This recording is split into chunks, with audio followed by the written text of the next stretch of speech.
make Honolulu and Hawaii a better place to live. So we're hosting monthly events, including this one called Know Your Candidates. It's part of a special 5-part series. This is the first installment on the gubernatorial race leading up to the primary, which is August 11th. And we want to thank our partners with the Department of Communication at Hawaii Pacific University. We are being streamed and archived on YouTube and Facebook, so this video will be available and posted on our website, Facebook page, and viewable at a moment's notice, YouTube as well. How's this going to work? It's going to be 40 minutes long, one-on-one with my guest, who I'll introduce in just a moment, followed by some questions that came in online already from our readers. And then we do have a wireless mic here in the audience, and I'm glad to say, for those who can't see, we got folks that turned out tonight to hear what our guest has to say about his run for governor. I will say this, please be polite, please use etiquette. I hate when someone gets up to the mic and talks for 20 minutes about themselves. You're here to ask the candidate questions, and that's what I'm hoping to hear as well. So without further ado, let me say hello to Ray Lheureux. Hi, Ray. Aloha, how are you? I'm good. Awesome. My editors said, nah, don't ask that question first, but I'm going to do it anyway. Tell me about your name, Ray Lheureux, because when I look at it, I don't immediately say Lheureux, because it's spelled kind of differently. Yeah, there's a whole lot of vowels there that don't do much. In fact, it took me almost a second grade to be able to spell it. I mean, there's an X in there. There's an X in apostrophe. there that does nothing, but it's very French. My grandmother, so I'm second generation French Canadian, so that's kind of where Quebecois? None. None, okay. Well, thank you for clearing that up. But I think what surprised me the most is reading over your bio, and you can read Ray Lheureux's bio. He's got a Facebook page, he's got a website, and he can plug that a little bit later here. He's also got a candidate Q&A that's on our website along with all the others. I don't remember if I've ever interviewed a U.S. Marine running for governor of Hawaii, let alone running for office anywhere, although I probably have. I think Bob McDermott's in the military, was in the military. Can't remember his branch of service. He was a Marine. Okay, but I should know better. Of course, Bob McDermott, state representative, was a Marine. In fact, he thought about running for governor, but here you are actually doing it. What on earth made you take the plunge? Have you ever done something like this before? Absolutely not, but I feel just with the 30 years of leadership as a Marine, and then certainly at the executive level in the state, a lot of the nonprofit work that I do. I'm currently the chair and president of the Education Institute of Hawaii. As I sat and looked at the political landscape here in the state, and I was not going to run, and that was not my aspiration. But it seemed to me that the choice that the voters in Hawaii had, and this is the reason though I got into the race late, was really a vote for the status quo. And if that happens, if you look at the issues facing our state, you know, the economy, the 25 million, or I'm sorry, billion of unfunded state liability going out to the 2040s, the last child has not been born yet that will be burdened. And these are the pension benefits and the health benefits for state and county employees. It's an overpromise by the government. And did you say $25 billion unfunded liability? Unfunded liability. So that bugs you. It bugs me a lot, and it should bug everybody in this room, especially those that have young children or will have young children. So when I looked at that landscape and said, okay, what are the choices that the Hawaii voter has? To me, it wasn't one. It was the same choice. It was a status quo, and I don't see us moving in any measurable way with the candidates that were out there for the Hawaii voter to select. That being the case as well, if you look at a monopoly, which is what this state government is, even our congressional delegation is one party. It's the Democratic Party, no question. I truly believe that, you know, for the true system to work, that you've got to have, you know, ideologies that are different. You give people the choice, give people a different set of ideas, let them choose, and let them be the deciders of how they think the state should run, and the ideologies clearly are different, but 6 decades of Democratic rule really haven't done us all that well. Well, let me ask you this. You're running as a Republican. Why not just join the Democratic Party, where you might have a better chance of getting voted in? Because I believe in small government. I believe in keeping as much of my paycheck in my pocket. I do have strong family values, and I do believe that with a strong defense, strong borders, strong Hawaii first in this case, and we can't keep taxing the heck out of our people, expecting the same return. You mentioned status quo. Do you mean status quo both with the candidates on the Democratic side? In this case, it would be Colleen Hanabusa, the congresswoman, and David Ige, the incumbent. And then on the Republican side, it's John Carroll, a former lawmaker, and Andrea Topola, who's currently the minority House leader. I see that as a status quo as well. Okay, all right. That'll be an interesting thing to come up during the debate. There'll be a debate coming up soon between the candidates. All right, before we go into some of the specific questions, tell me a little bit more about your background. Where were you born? Where were you raised? Where were you stationed? Certainly. So I was born just outside of Boston, Massachusetts. Grew up in Salem, Mass. If you're a historian, a little town of. Do I hear a little bit of a Boston? You do. It comes out every now and then. I'm one of 7, number 3 in the lineup, and 5 boys, 2 girls. Grew up with a very, very wholesome Roman Catholic background in Boston, in that area. At age 18, I enlisted in the Marine Corps as a reservist infantry. About what year was that? 1980. Okay. And just 5 years out of the Vietnam conflict, so all of my drill instructors and leaders were those salty guys that you see in the movie today. I went through school, commissioned in 1983, went to flight school in Pensacola, Florida, and then stationed in California right after that in a combat helicopter squadron. Stayed in the Pacific on 3 deployments, and then from then on, really bounced back between Quantico, Virginia, Washington, D.C. to Hawaii. Okay. So out of a 30-year career, I spent 13 of it active duty here. Kaneohe Bay? Kaneohe Bay, Camp Smith. Okay. And for that reason, my kids went through this school system, which is why I have a passion for the public education delivered here in this state. What schools? Kailua Intermediate and Kalaheo High School. You didn't send them to private school? Absolutely not. That's another habit around here. Not. No. And then I retired in early 2011, moved here 2009 for the last time, and retired in 2011. And from there, became the Assistant Superintendent, Office of School Facilities and Support Services for the state.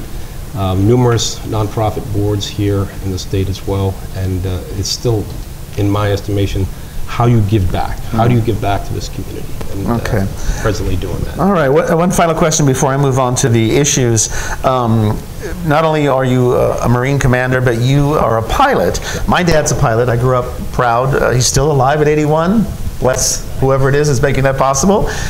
Fixed wing helicopters, he's done the lava tours, but he has not done what you have done, which is to pilot Marine One, the helicopter of the President of the United States. And Ray served under the 2nd President Bush and Barack Obama. You got to tell me a little bit about what that was like. Yeah, first of all, it was a privilege. And you get to a place in your career where you're selected to command a unit like that. 850 Marines, sailors, civilians, with a global mission. It's 365, 24/7. And before I speak any more about that, 2 of the kids that were in my command are sitting in that 3rd row back there. And they were actually the ones that make the magic happen. I was actually just a pilot, and the boss, but they did all the hard work. But it was just a kinetic environment, and the responsibility of flying that particular passenger around the globe can be daunting. It was a privilege. President Trump recently was visiting in England, and if I understood correctly, he actually used Marine One for, was it the same helicopter for many of those?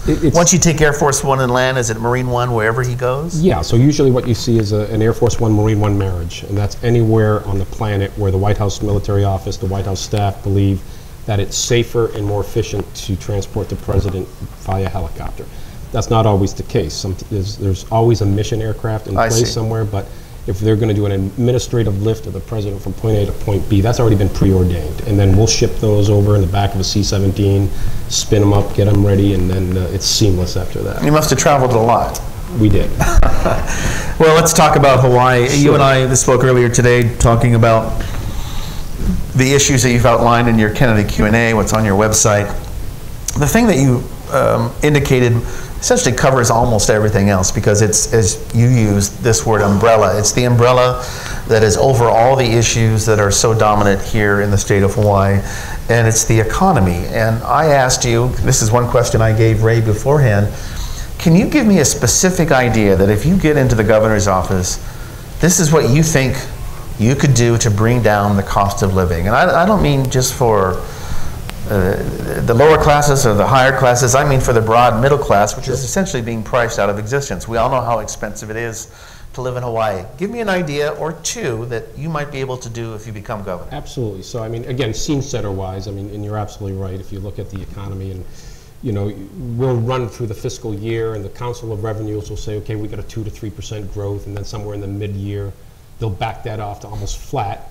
And so really, essentially, what you end up with is really a flat economy. And if you're looking at a growth economy, one of the fundaments of a growth economy is keeping your young people in place. And if that's not happening, then you're really in a slide into what I would call almost an Illinois kind of situation, where they're about a nanosecond away of deciding to whether they're going to pay their teachers or they're going to pay their pensioners.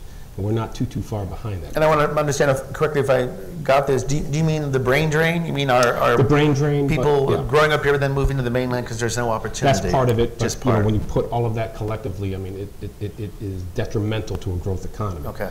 So what feeds our economy? You have to look at our visitor industry, and the other big employer is government. The visitor industry is a fragile industry. It's a mile wide and an inch thick, and it is extremely vulnerable to a weather event, a labor strike, or anything else going to impact that visitor coming to Hawaii. For instance, I was just traveling abroad, and the folks that I spoke to absolutely believed that the Big Island was completely covered with lava. And, you know, we can all chuckle at that a little bit, and you can, okay, no, just a little piece of the Big Island, really. But you talk to people in Hilo that own small businesses, it's not a laughing matter at all. In fact, it's actually detrimental to their making their living. So what do you do immediately? And you've got to do this quick assessment. We are 50th in the nation with regards to being kind to business, either small business or corporate business. And if you look at how that being that bad for business, how do you incentivize, for instance, new business to come in? How do you incentivize somebody that wants to start a small business? Let's take that a step further. If you look at it, 2018, the advance of technology, for instance, is a curve that is steeper than you and I realized as we were growing up. We went from a rotary dial to push button to cell phones, and we managed that technology curve. These kids that are going through school now and coming into an undergrad, it's a very steep, but they're keeping up with it. They know what's coming. I mean, just the mobility revolution along with regards to how we're going to get from point A to point B with artificial intelligence, driverless cars, that is going to be the staple in about 5 or 10 years, like it or not, but it's coming. If you look at some of the microprocessors being developed that are 1/10 the size of human hair, with the microprocessing power of something that doesn't even exist yet today. And then you cross-section that with nanotechnology and biotechnology. The jobs that these kids are going to move into don't exist yet. They're going to invent them. So why not Hawaii? Why not the Elon Musk of the world build their innovation centers, say, in Kona? Are you saying that your big idea for the economy is to establish a tech sector that actually works? Diversify. Because we've tried. I mean, there's Nelha on the Big Island where there's some tech industries. They've had some efforts here and there, but we ain't Silicon Valley. No, we're not, but we are the crossroads in the Pacific. And if you look at the technology centers in Singapore, China, Korea, Japan, why does not that intersect with Hawaii, which in fact is the crossroads of the Pacific going each way? If we have not incentivized that diversification, then of course they're not going to come. I mean, why would they? It'd be an expensive proposition for anybody. But I think that's where we need to go. To have that one trick pony as a visitor industry, which we still have to do, but you also have to look at what is the what next for Hawaii. So if you look at how our visitor industry became born, you know, our fellas came back from World War II, the 100th 442nd MIS, and they, after statehood, got that visitor industry cooking.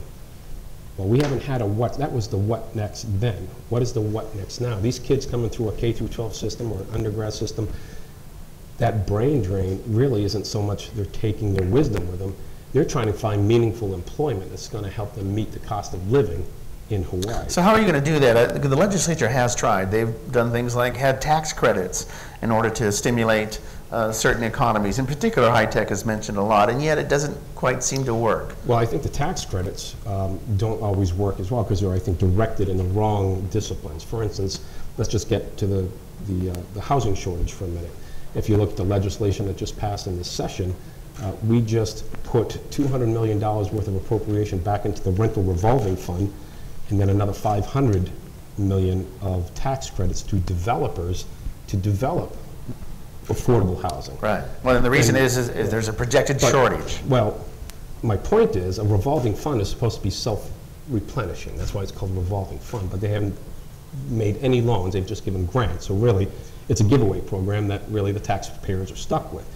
When you look at the tax credits that are going to developers to build this affordable housing, and by the way, affordable housing at $400,000, that means you're making 80 or 90K just to afford it. They're not talking about affordable housing for people making $20,000. Yeah, I was going to say there's not that many people in Hawaii. So tax credits, you have to look at how those are doled up. You can absolutely set up inequity. But if you look at states like Texas, states like New York, that are inviting those kinds of businesses come in. I mean, there's almost, the incentive is that tax credit, or no taxes for so long. But you've got to make it in that private-public partnership model. There has to be benefits on both sides. So, and who doesn't want to come to Hawaii? My point that I'm trying to make is that if you look at the top 5 companies hiring today, we're not the top 5 companies 5 years ago and won't be the top 5 companies 5 years from now. In other words, that rate of technology. I would invite you to go back, anybody can do this, and just Google JFK's Man on the Moon speech. I mean, it's extremely relevant even today. We're going to put a man on the moon with a rocket ship with materials that aren't even invented yet, with astronauts wearing spacesuits that haven't even been figured out yet, and we did it like a year and a half later. So those types of technologies have to start having a workforce that are going to produce those types of things in that tech sector. Okay. Part of this is related to education, and I know that's something that is very much in your background, particularly the transportation. You worked for the Department of Education. If you take some of that revenue away, that's going to hurt the schools, which I believe gets about, gosh, is it a quarter of our state budget that goes to the Department of Education? 24%. 24%. So it's a huge chunk, a huge allocation. Are you satisfied with the way our schools are run? I'm guessing you're not. And what would you do if you become governor? Yes and no. Oh, okay. And you're right, it's a $1.9 billion operating budget. It's about $500 million in capital budget every biennium. So that's about $225 million per year just for capital projects, new build, repair and maintenance, etc. But then you take the fringe as well, and that's out of the 2018 legislative session went up to 56.5%. So that's a big chunk of money, and ostensibly you would say, okay, for that kind of expenditure, you'd have a pretty optimally running system. But we are the 10th largest district in the nation. We're the only state-run district, and I would say that there are high-performing schools in this district. There are great teachers, great principals. We're not hiring the worst teachers, and our parents aren't sending us their worst kids. So where's the problem at? And our kids aren't failing either, but the system is failing our kids. And if you look at the way that we're delivering education with a one-size-fits-all model, I would submit to you it's a one-size-fits-nothing. So if you look at the way that a kid learns today, and what we do at the Institute, for instance, is that we're big proponents of school empowerment. In other words, there's more authority at the school level. If you take that kid in the seat, that is the focus of effort, that is the center of gravity. And all those concentric circles that come out and emanate from that kid in the seat are in direct support of that child, the teacher being closest. So when you start looking at teachers and we start foisting this one-size-fits-all template on them, they know more about what that child needs, because you have to teach that student's need. It's student-centered learning. And if you try to just take that template or foister all these, one-trick pony kind of with splashy name reform initiatives that do nothing, they get tired as well, and they're not delivering what I would consider the exemplary education that every child in this state deserves. So we really promote that fiscal authority at the school level, and to get there, you have to have trust. So if you want to empower schools, empower teacher leaders, empower principal leaders, you have to trust them. That brings empowerment. And with that comes the innovation in the classroom that we're going to need to push these kids out the back door at a K-12 system into those high-tech jobs, or at least with the promise or prospect of some meaningful employment. Okay. Governor Ige, education is a top priority of his. Under his administration, there's been a new superintendent. His wife, Dawn, was a vice principal. I don't know if she still is. And he sounds a little bit like you in saying, you know, let's empower the schools. He feels that that's what he has been able to do. He's also talked about STEM, science, technology, engineering, and mathematics, and so forth. Is he not meeting those goals? So we have worked in concert with the governor's office as well, and I do believe him and the First Lady are aligned with regards to empowering schools, but there doesn't seem to be a sense of urgency with regards to those education policies coming out of the State House currently.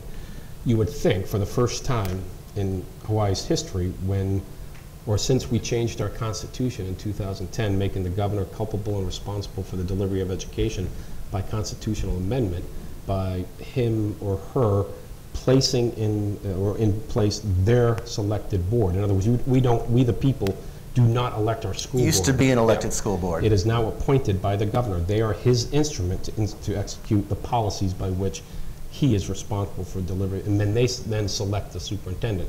So the first time we have alignment.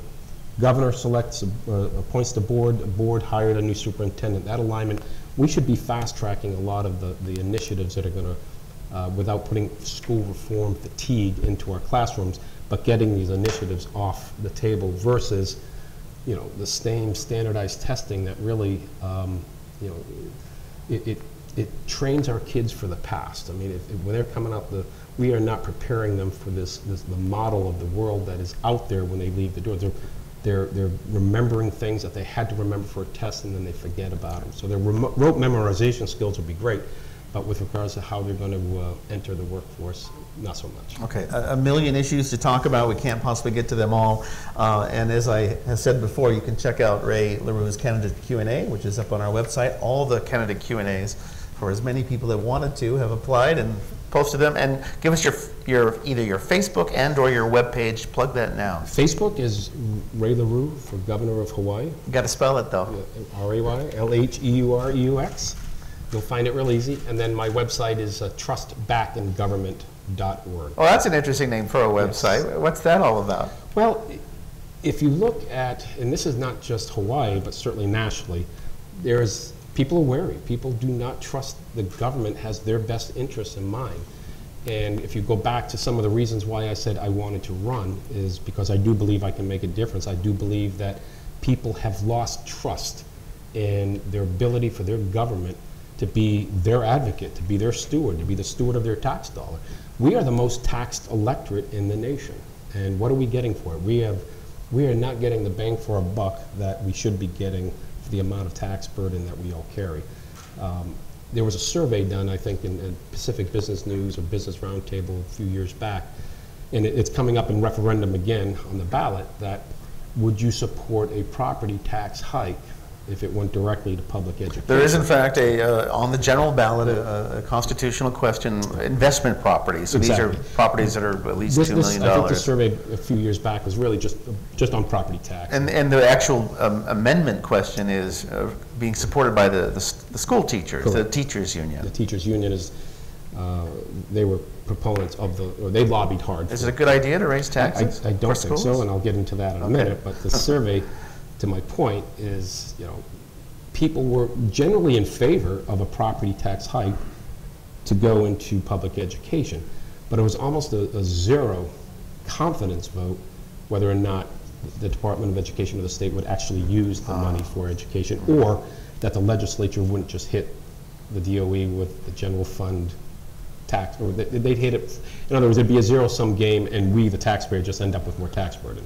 There is a concern that is expressed about this current question that the legislature will see a new stream of revenue coming in, and they're going to tap into it for the general funds. Yeah, but if you look at this cycle of just taxing the heck out of folks, if you're an investment property, in other words, you own rental property, and now you're going to be assessed a tax, and for all the right reasons or not that can be discussed, you're just going to pass that on to the people renting. So not only are rents already climbing and high and people can't afford it, but now we're going to make it more expensive because the landlord is not going to pick that up. That's going to be passed on to the consumer. Okay. Let's shift gears a little bit to infrastructure. I believe you declared your candidacy at the Waikiki Auditorium, is that right? I did, along with Steve Lipscomb. Who's in the audience today, candidate for Lieutenant Governor, Republican. You called the Waikiki Auditorium a metaphor for the infrastructure problems in the state. And I'm thinking, and we all know the status of the auditorium. It's been shuttered for years, it's crumbling. Do we save it? Do we tear it down? And then, of course, the airport would be one, the harbors, I think you mentioned the boat harbors in particular, the small boat, some of our roads as well. What are you going to do to fix that? Because that's going to take money. It is going to take money, but I am somewhat convinced, because I've lived in the belly of the beast at the Department of Education, and I'll get into that in a second. But you're right. By announcing my candidacy, along with Steve announcing his in front of the auditorium as a metaphor for the crumbling infrastructure statewide, that's small boat harbors, roads, bridges, airports, certainly schools as well. Oh, yeah. So if you look at the state's capital budget, there's not a whole lot of resources for that. So let's just take the two big chunks right now. Department of Education eats up about 44%-ish of the state's capital budget. The Department of Transportation eats up the other part of that. And then you have the other departments that kind of get what's left. Again, let's take schools, for instance. We have 257 public schools, average age about 68 years old. Some of them are in pretty tough shape. If you look at the way that capital budget is spent, that's where you make the difference. That's where you start making inroads, and here's why I say that.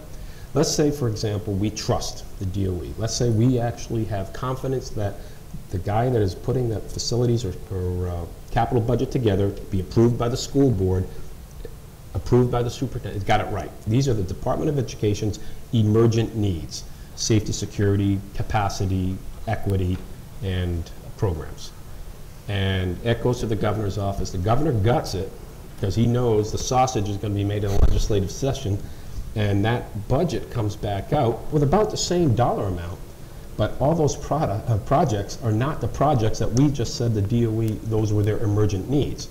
How that even gets further exacerbated is that every legislature, and God bless them, because they're just trying to take care of the constituencies, they will say, okay, all right, you know what, Chad, I'm gonna get you that new library. You know, but CIP money, they call it, right? Money, yeah. But I can't get construction money yet, so I'm going to get design money. So you get $1 million for design.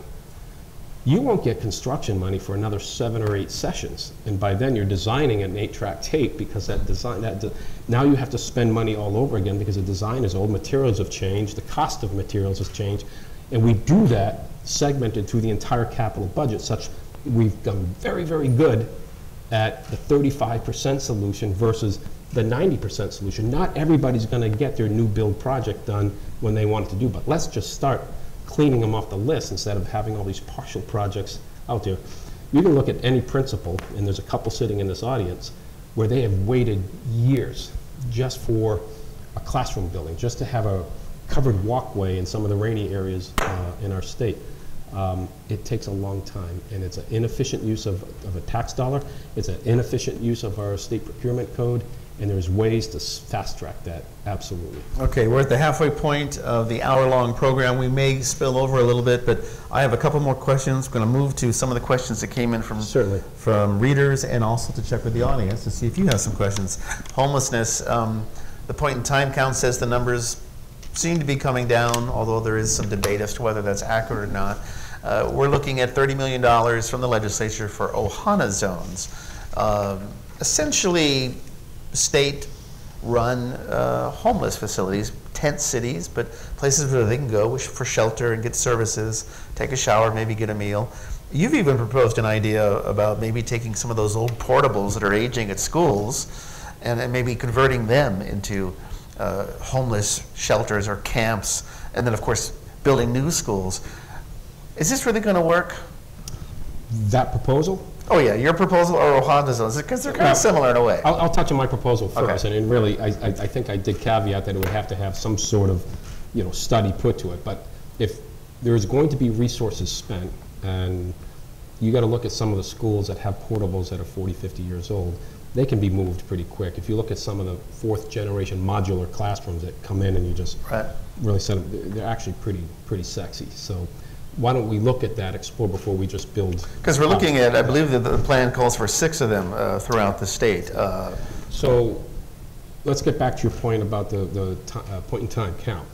That is done every January, and the data is used nationally. In other words, every homeless continuum of care monitoring system uses that same process for the point in time count.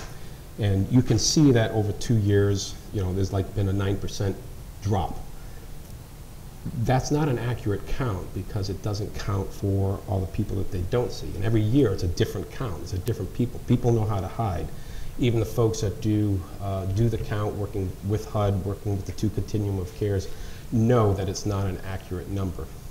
So you can't really rely that that is actually the metric that we're using to measure. It's a good base, but it's a national base, and it's used as a metric for how your funding is going to come from HUD. Sure. But it by no means should it be. Are things getting better? Did you just sense it driving around town or in your neighborhoods? I don't think they are getting better, and the way they're not getting better is that if you look at all the efforts, and we have 2 continuum of cares here, which are nonprofits. You have one for Oahu called Partners in Care, and the one on Maui is the HRB, I believe it is, but they have the rest of the state, if you will. They're the ones that write all the grants, and they compete for the money coming out of HUD, which just released their notice of financial assistance, which is about $2.2 billion annually. But HUD has its own target audience as well. So if you want to look at that, what segment of our homeless population, and you look in Hawaii, for instance, you have your folks that are kind of have some sort of mental disability, you have some sort of drug addiction, you've got your veterans, you've got your families that are just down and out, and you've got a youth population which is now front and center with regards to the HUD folks looking at programs. How do you tackle this youth group that really never surfaced before? So if you look at the way that our money is used for homeless, and sometimes people try to put homelessness as a person problem, and it's not, it's a living situation. And you've got to, we can't just put roofs over their heads and call it a day. You've got to have those services come in and actually transition them back into, you've got some folks that have been on the street 10, 20 years. Now you tell them they have rules. They can't have a party at 3 a.m. at some of these shelters, and that's a tough thing to do. And I'm not saying that tongue in cheek. A lot of the resources that are being used is targeting that audience, and it's hard.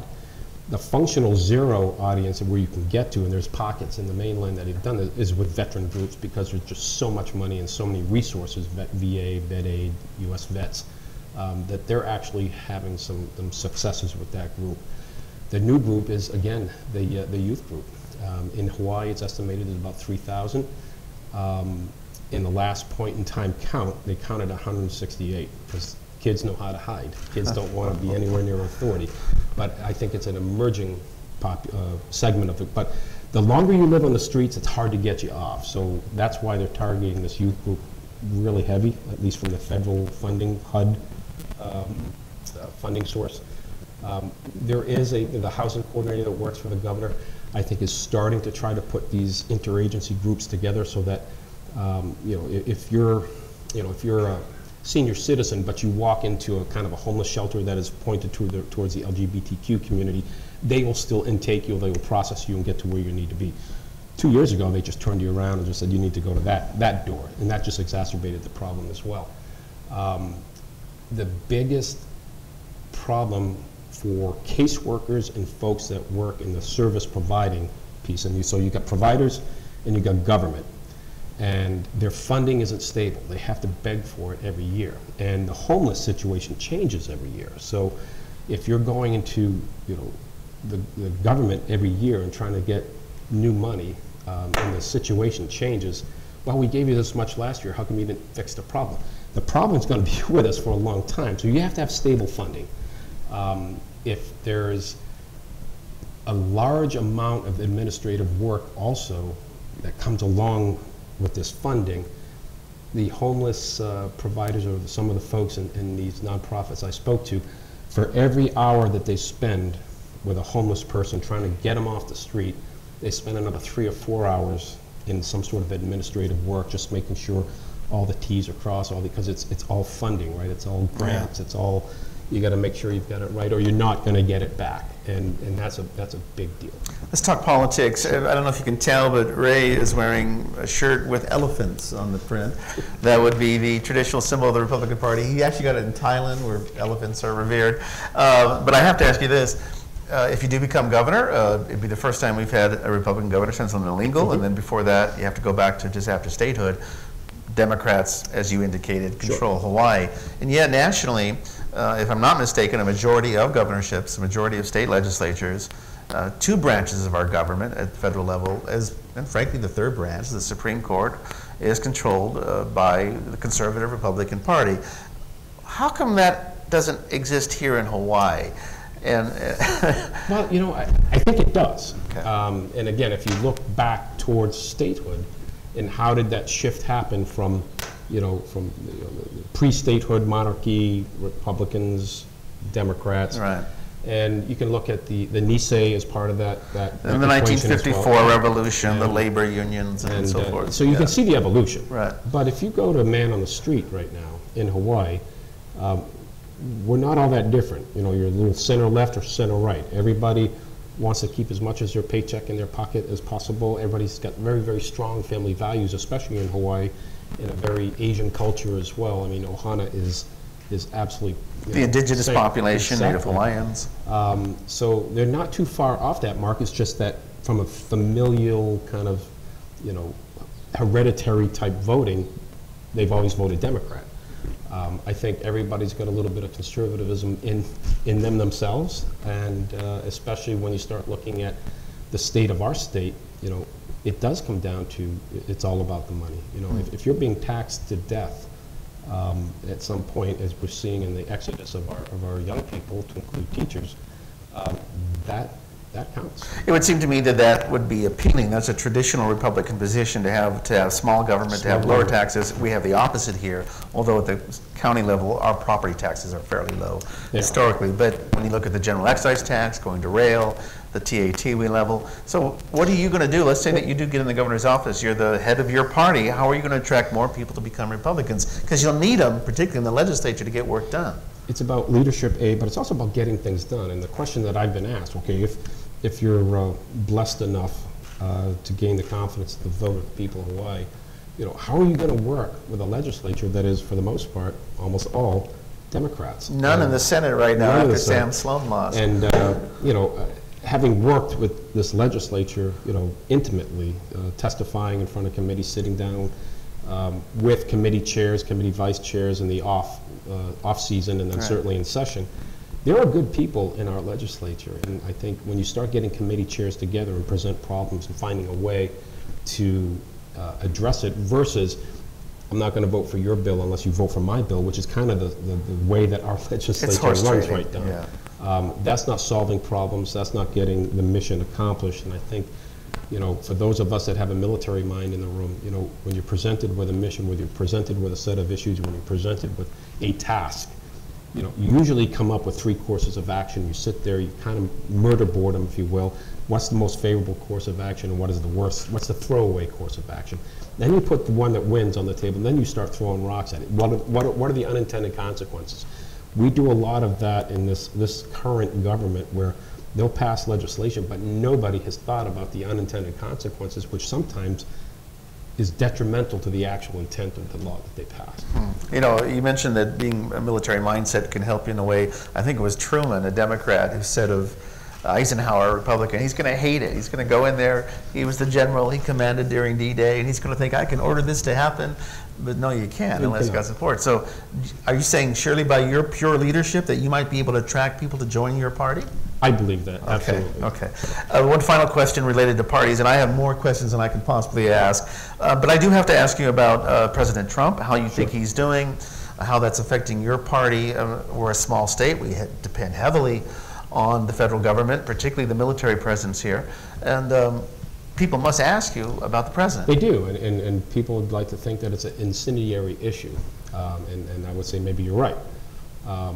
If you look at, and a lot of folks don't know this, but the function of the executive office, chief of state, head of state, chief executive, and commander-in-chief. And those are 3 distinct roles that the president actually serves. And And no president in modern time has done all three of those terrifically, right? You excel in one, maybe halfway decent in another, or you have people in places like Secretary of State, Secretary of Defense that really do the lion's share of the work. This president's no different. You know, I think from a defense standpoint, of course, I'm very biased with General Mattis, sure, the head of defense. I think he's doing good. He thinks he's doing terrific, of course. Again, biased. Wait a minute, is he a Marine too? He is a Marine.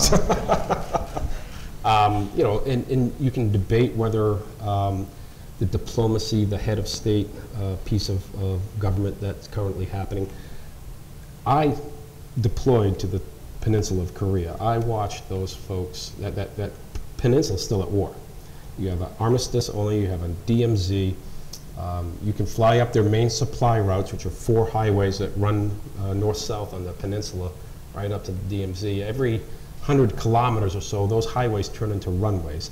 They've got 3,000 bed hospitals in Busan just waiting.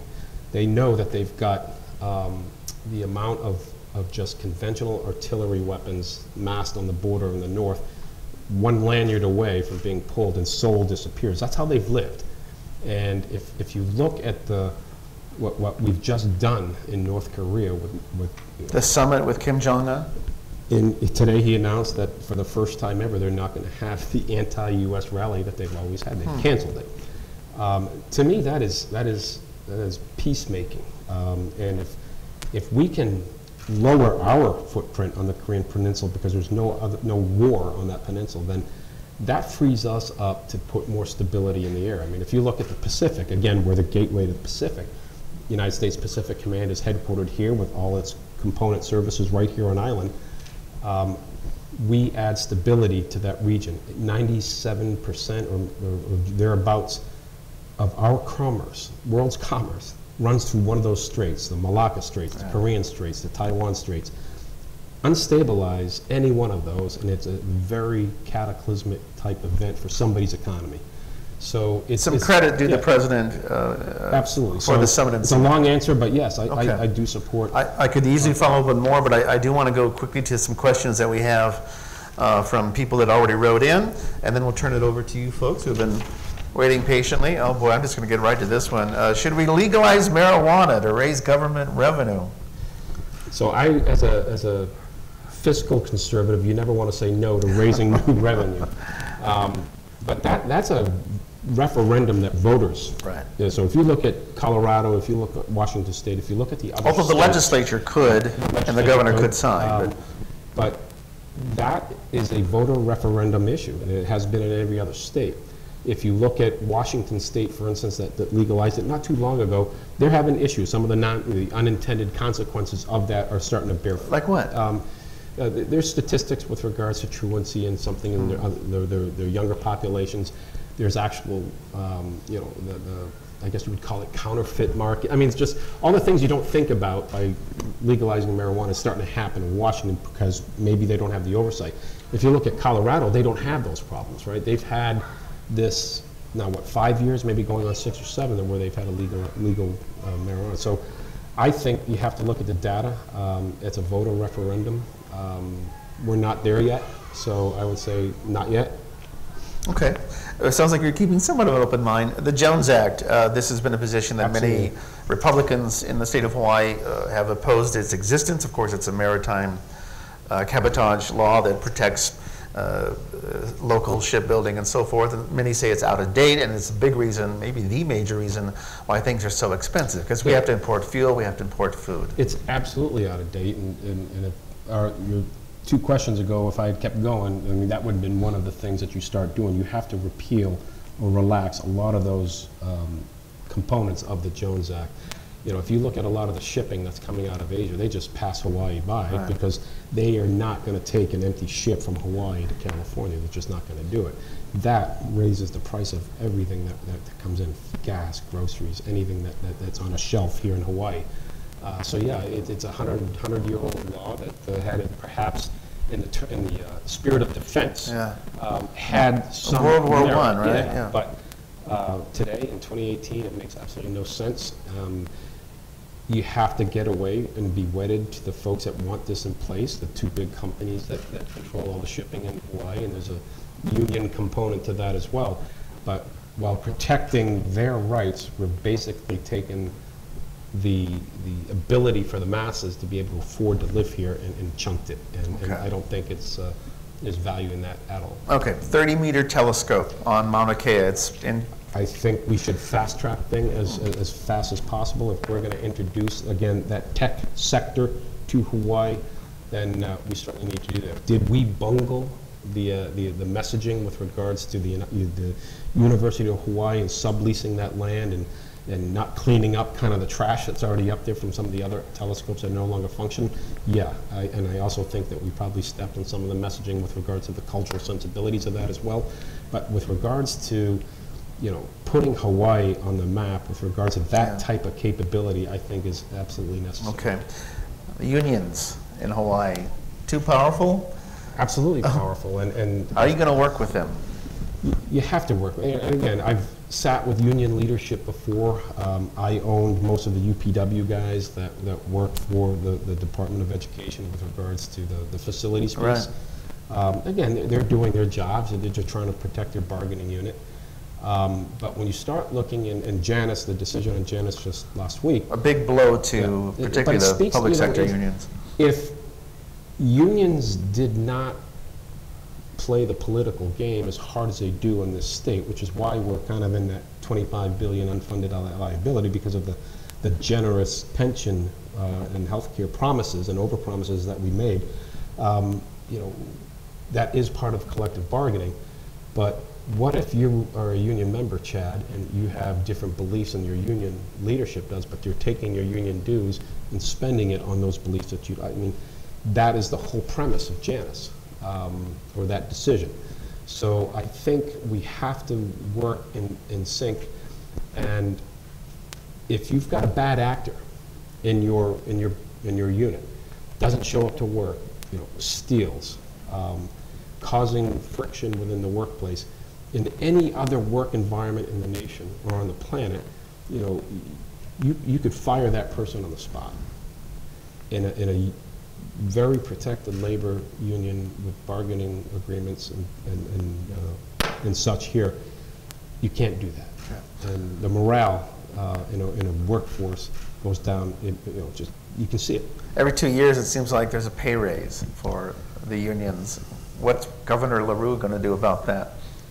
You've got to make sure that it's on. Everybody wants a pay raise, right? Yeah, that's true.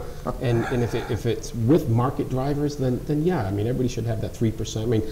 I got a 3% raise every year during some administrations, maybe not, and everybody likes that, But if it's generous and too generous with regards to how your counterparts in the private sector are doing, you got to kind of marry that up. Okay, one or two other questions, and then I want to check with our audience. Climate change, is it real? Well, I am a firm believer that there is definitely some man-made implications to how we're treating the planet and what's happening. I also firmly believe that the planet has a very natural disposition to change itself, and we're seeing a lot of that. When we start mitigating some of the greenhouse gases and stuff, you can already see some of that coming to bear. But let's take Hawaii, for instance. If we look at our own natural resources, our own environment, we want to keep our beaches pristine, and if you look at the way that the island naturally erodes itself just from the water, but we also have a visitor component to that and a human component that just really speeds that up. But what we do is we spend a boatload of taxpayer dollars and go out there and pick up a lot of sand from the ocean, bring it back to the beach, and then watch it 6 years from now just go right back out, and then we repeat that process. Well, that's partly because we've built the hotels too close to the shoreline. But there are fourth-generation technologies that other nations are using to not only stop that erosion. It's called geotextile tubing. You should look it up. It's actually pretty cool. But when you set this up, it stops that erosion. But not only that, it does it at nowhere near the cost of that dredging, and it lasts almost 3 times as much.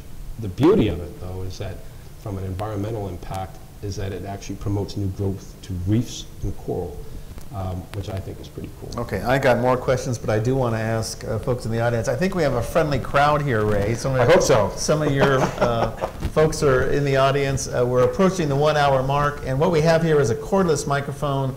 And I think what we'll do is if you do have a question, Would you please just go up to the microphone? Or Ben, do you want to walk around, what's ever best? Who would like to ask Ray Lheureux a question? Because if not, I'm going to go back to my list here. And believe me, Ray wants to take a break from that, I think. Right here, sir. Microphone's right there. Ray, aloha. Aloha. Tom Garcia, Waikiki. Thank you for your service and desire for continued service. Thank you. Also, alumni of Campus Met myself. Quick question. You mentioned Singapore and nation states that have actually grown. So, kind of calling back Lee Kuan Yew, what he had a vision for Singapore. Can you tell Hawaii, what is your vision for Hawaii 2050, and how do you see your tenure, your 4 years, being the building block to get Hawaii to a 2050 vision? Yeah. And for the sake of being an optimist, can we say 8 years? So.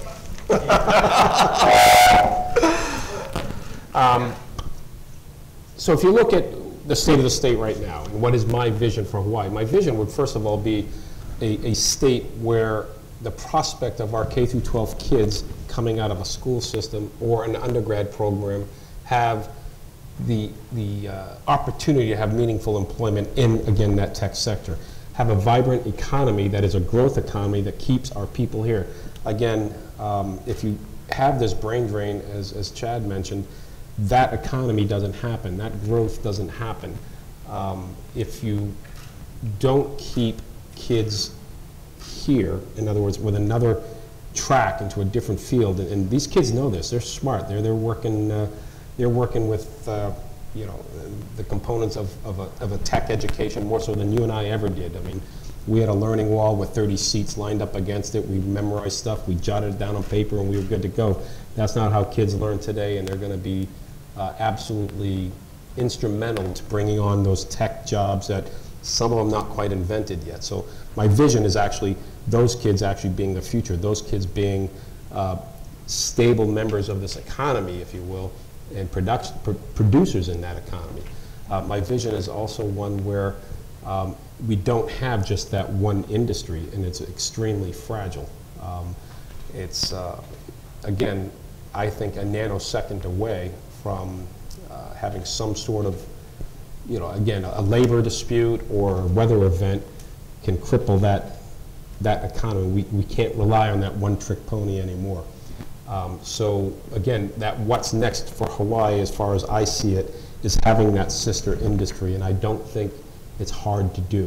When you start putting in the right incentives, you start having those folks and invite them to come to Hawaii. This is what we're offering, I think, and getting those young kids that are absolutely energized about, you know, the artificial intelligence, the nanotechnology, the biotechnology. If you just look at the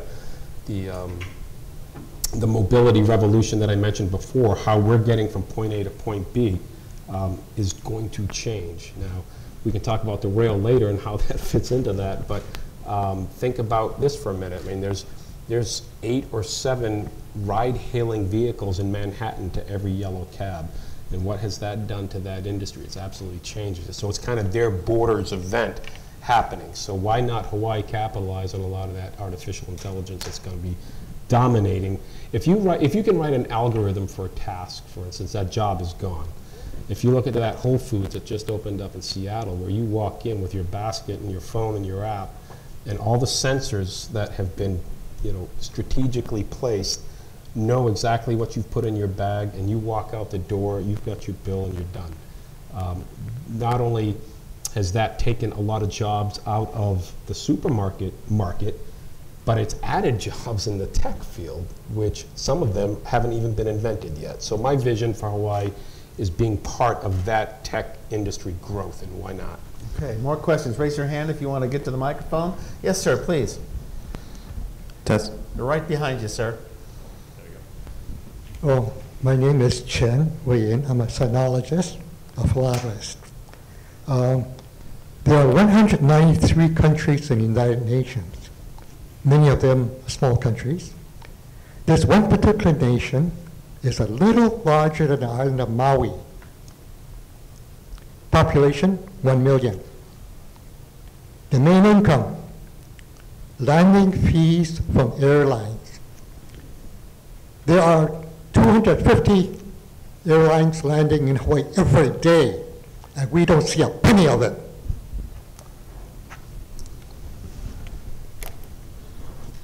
I do believe that every air carrier that lands at our airport does have in fact, that's some of the revenue that our airport or Department of Transportation uses.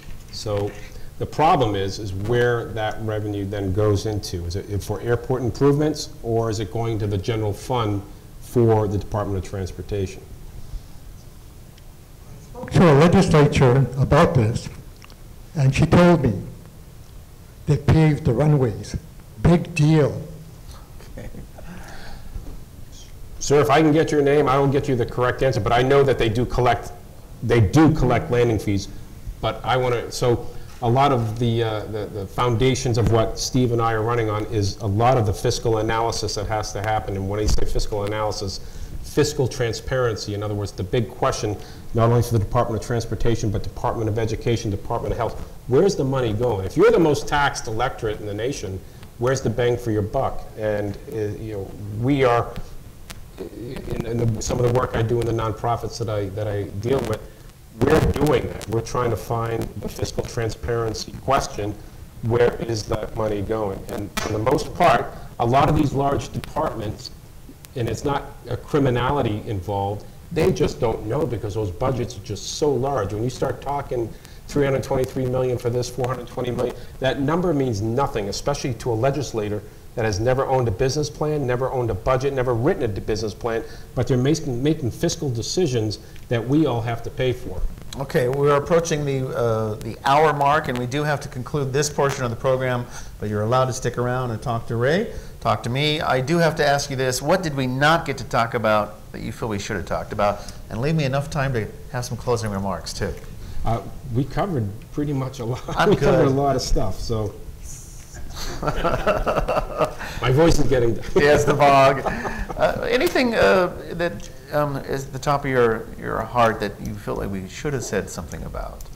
You know, I do believe that I could spend an entire hour or more just, again, on the public education here. We didn't get into a lot of how that budget is spent, where the inequities are within the system, how, if you look at the 257 schools, and if you split the model up, half of them are on Oahu, the rest of the model is actually on all the neighbor islands. There's an inequity there as well with regards to how they spend the capital improvement budget. It's not through the DOE, it's through the Department of Accounting and General Services. If you talk to principals in those schools, they do know it's a have and have not situation. I would want to get more into that whole school empowerment model, which I think is absolutely critical to moving this Department of Education forward. We have innovation happening in some of our schools. We have high-performing schools, but we're just not taking the freedom in the classroom. If you talk to a teacher, even with some of the pay inequities that they feel they have, and a lot of them are leaving for the mainland for less pay, but the cost of living's less, so that less pay actually gets them more bang for the buck in a different district on the mainland. But if they had freedom in the classroom, they would probably stay. Okay, good point to end on. Thank you, Hawaii Pacific University. Thank you, Ray Lheureux, candidate for governor, Republican. A reminder, we have upcoming events. Next week, it's John Carroll running against Ray in the primary, along with Andrea Topola. But it's John Carroll on Tuesday, July 24th, and Wednesday, July 25th, Colleen Hanabusa, the congresswoman who initially we were not able to schedule. We are happy to say is now on board. For more information, pick up a handout. Visit us online at civilbeat.org. For full election coverage, a reminder to vote. It's August 11th. Big round of applause, please, for Ray Lheureux. Thank you, Ray. Thank you, John. Yeah.